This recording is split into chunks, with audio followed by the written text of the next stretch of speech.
What did we just see? In this specific situation, we are both armed, myself as the driver and my partner, the passenger, and we roll into an ambush. This is one of those situations where I can't drive away, but the car may not necessarily be completely disabled. So first thing that we did is position the car at a 45-degree angle like we discussed in the first video, allowing us much cover between the threat and us in the car, in the cabin, the driver, and more importantly, the passenger. The driver will put the car in park, make sure that car doesn't move if you decide to engage.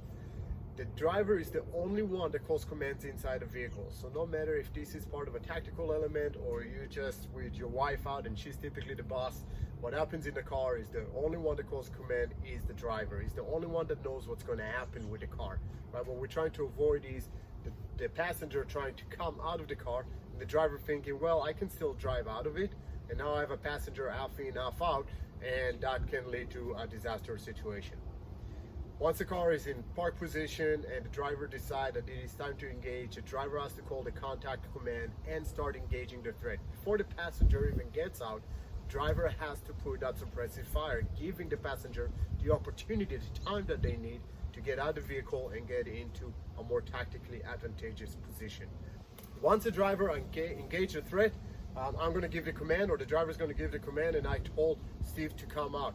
Steve starts manipulating his firearm as he's coming out, but understand that he doesn't have to engage inside the car, so there's no urgency in him getting the pistol out first and then getting out. He can do it as he's attempting to get out of the car.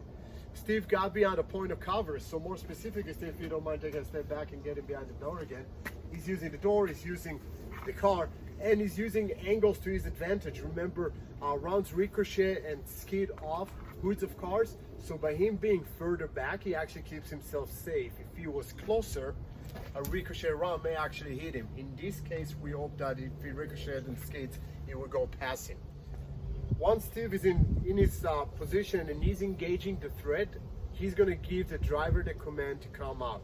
I am dependent on him now for safety, because I'm going to go out, in theory, towards where the threat is. So in that case, in order for me to do it in the safest manner possible, I need my partner to be engaging the target, that suppressive fire that's going to buy me the opportunity to come around. As I come around, as you noticed before, I come to a tactile point of reference. I am making sure my leg touches his leg, so as we engage, two things happen. First of all, he knows I'm here, and secondly, just as important, is I know I'm not behind him and potentially muzzling my partner.